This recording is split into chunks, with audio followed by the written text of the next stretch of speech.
নমস্কার সবাইকে, কেমন আছেন? সবাই নিশ্চয়ই ভালো আছেন, আমিও ভালো আছি। সবাইকে স্বাগত জানাচ্ছি বনানী কিচেনে। তো আজকে রান্না করব এই যে দেখালাম ভেটকি মাছ আর আলু, আর রান্না করব ফুলকপি। তো এই ভেটকি মাছগুলো কিন্তু বাবার বাড়ি থেকে আসার সময় আসলে নিয়ে এসেছিলাম, মাঝে গেছিলাম। তো ভেটকি মাছ, তেলাপিয়া আর ট্যাংরা অনেকগুলো মাছ নিয়ে এসেছিলাম। তো তার থেকে কিছু পিস মাছ দিয়ে আজকে আমি ফুলকপি আলু ঝোল রান্না করব। তো আমি কিভাবে রান্না করি আপনারা দেখতে থাকুন আমার পুরো ভিডিও, তাহলে বুঝতে পারবেন। তো যাই হোক, আমি রান্না করব। তো এখন মাছে আমি একটু লবণ আর হলুদ মাখিয়ে নেব। তো মাছে একটু লবণ আর হলুদ মাখিয়ে রেখে তারপরে আমি কিন্তু ফুলকপি আর আলুটা কেটে নেব। আসলে মাছে লবণ হলুদ আর একটু হালকা সরিষার তেল মেখে রেখে দেব।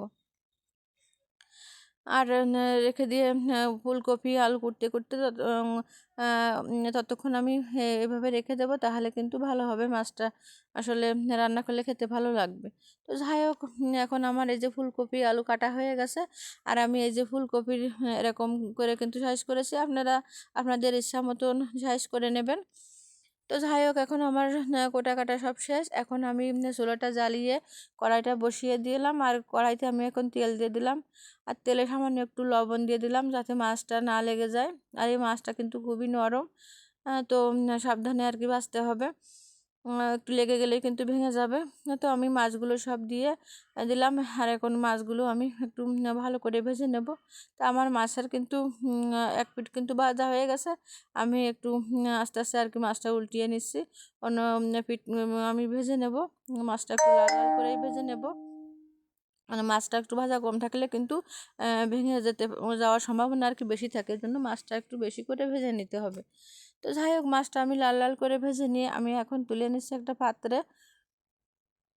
যাতে না ভেঙে যায় সেজন্য আমি খুব আস্তে আস্তে কিন্তু মাছগুলো আমি আর কি কড়াই থেকে পাত্রে তুলে নিলাম। তো এখন যে বাকি তেলটা আছে কড়াইতে, ওই তেলে আমি কিন্তু আলুগুলো দিয়ে দিলাম। আলুগুলো দিয়ে আমি সামান্য একটু লবণ দিয়ে দেবো আলুর উপর। তো আলুর উপর একটু লবণ দিয়ে আমি আলুগুলো একটু ভালো করে ভেজে নেব। তো আলুগুলো কিন্তু আমি কিছুক্ষণ ধরে ভেজে নিলাম লাল লাল করে, আর এখন আমি আলুগুলো তুলে নিচ্ছি। তো আলুগুলো কিন্তু একটা পাত্রে আমি এই যে তুলে নিলাম, আর এখনও যে তেলটা আছে বাকি, ওই তেলে আমি এখন ফুলকপিগুলো ভেজে নেব। তো ফুলকপিগুলো কিন্তু আমি কিছুক্ষণ নেড়ে চেড়ে আমি ভালো করে ভেজে নিলাম। তো ফুলকপিটাও কিন্তু আমার ভাজা হয়ে গেছে, আমি এখন ফুলকপিটা এই যে নামিয়ে নিচ্ছি। তো এখন আমি কড়াইতে দিয়ে দেব আরও কিছুটা তেল। ফুলকপি ভাজার পরে সামান্য একটু তেল ছিল, তো আমি কিছুটা তেল দিয়ে, এখন তেলটা গরম হয়ে গেছে, আমি দিয়ে দিলাম কিছুটা জিরে ফোড়ন। তো জিরে দেওয়ার পরে আমি একটু পেঁয়াজ বাটা দিয়ে দিলাম। তো পেঁয়াজ বাটাটা দিয়ে আমি কিন্তু একটু কষিয়ে নেব। তো পেঁয়াজ বাটাটা দিয়ে আমি কিছুক্ষণ কষিয়ে নিয়েছি, আর এখন এই পেঁয়াজের উপর দিয়ে দেবো আমি টমেটো বাটা। এই যে আমি টমেটো বেটে রেখেছি, তো টমেটোটা দিয়ে দিলাম। তো দেওয়ার পরে পেঁয়াজ আর টমেটো আমি একসাথে বেশ কিছুক্ষণ কষিয়ে নেব। টমেটোর কিন্তু একটা কাঁচা গন্ধ থাকে, তো যাতে না থাকে সেজন্য আমি কিছুক্ষণ আস্তে আস্তে করে কষিয়ে নিয়েছি। আর এখন আমি দিয়ে দিলাম ধনের গুঁড়া, জিরের গুঁড়া আর মশলা গুঁড়া। তো দিয়ে আমি একটু নেড়ে ছেড়ে নিলাম যাতে না লেগে যায় মশলাটা। আর এখন আমি দিয়ে দেব হলুদের গুঁড়া আর শুকনো ঝালের গুঁড়া। তো সব কিছু আমি এই যে দিয়ে এখন একটু নেড়ে ছেড়ে আমি মিশিয়ে নেব। আর এই মশলাটা যাতে না পুড়ে যায় সেদিকেও খেয়াল রাখতে হবে। তো মশলাটা যাতে না পুড়ে যায় আমি সামান্য একটু জল দিয়ে দেব। জল দিয়ে আমি আর একটু নেড়ে ছেড়ে মশলাটা একটু কষিয়ে নেব।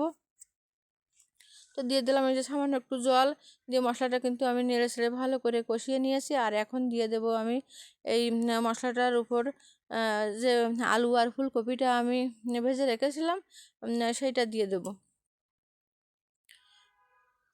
তো এই যে আমি আলু আর ফুলকপিটা কিন্তু দিয়ে দিলাম, দিয়ে মশলাটার সাথে আমি কিন্তু কিছুক্ষণ ভেজে নেব আলু আর ফুলকপিটা ভালো করে। তো আমি নেড়ে ছেড়ে কিন্তু ভালো করে আর কি ফুলকপি আলু মশলা খুব ভালো করে একটু এই যে কষিয়ে নিচ্ছি। তো আমি বেশ কিছুক্ষণ ধরে কিন্তু আলু ফুলকপি কষিয়ে নিলাম, আর এখন আমি দিয়ে দেব পরিমাণ মতো জল। তো আমার কিন্তু এই আগেও আমি অন্য রান্নায় দেখিয়েছি, আমার এই যে দুটো চুলা একপাশে কিন্তু সবসময় আর কি গরম জল দেওয়া থাকে। তো যে কোনো রান্নায় কিন্তু গরম জল দিলে রান্নার স্বাদটা কিন্তু বেড়ে যায়, আর কিন্তু রান্নাটাও দ্রুত হয়। তো আমি পরিমাণ মতো গরম জল দিয়ে দিলাম। তো গরম জল দিয়ে আমি নেড়ে ছেড়ে এখন এই যে ঢেকে দেব। ঢেকে আমি কিছুক্ষণ জাল করে নেব।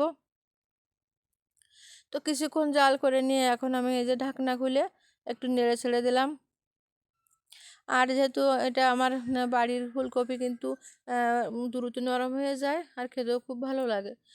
তো এই রান্নাটা কিন্তু বেশি সময় লাগবে না। আর যেহেতু আমার সব আলু ফুলকপি ভাজা আগে থেকে, তো যাই হোক আমি এখন কয়টা কাঁচা জাল দিয়ে দিলাম আর আমি মাছগুলো ঢেলে দিলাম।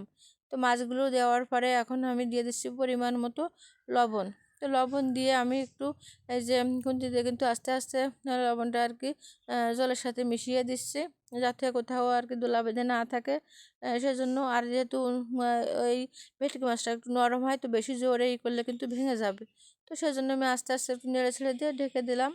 তো ঢেকে আমি এবার আরও কিছুক্ষণ জাল করে নিয়ে এখন ঢাকনাটা খুলে আমি একটু আস্তে আস্তে নেড়ে ছেড়ে দিচ্ছি। তো রান্নাটা কিন্তু এখন আমার হয়ে গেছে। আর বেশি সময় লাগবে লাগবে না বলেছি আগে এই রান্নাটা করতে। তো আমি আস্তে আস্তে একটু নেড়ে ছেড়ে দিচ্ছি, যাতে মাছগুলো না ভেঙে যায় সেজন্য। তো যাই হোক এখন রান্নাটা যেহেতু শেষের পথে, এখন আমি দিয়ে দেবো একটু ধনে গুঁড়ো, জিরে গুঁড়ো, একটু মশলা গুঁড়ো। আমি আগে কিন্তু সব মশলা আগে ব্যবহার করেছি আর কি কষানোর সময়। তো আমি এখনও তো এই রান্নাটা নামানোর আগে আরেকবার আমি মশলাগুলো দিয়ে দিলাম। তো এই নামানোর আগে একটু দিলে না আসলে খেতে খুব ভালো লাগে, আলাদা একটা সেন্ট হয়।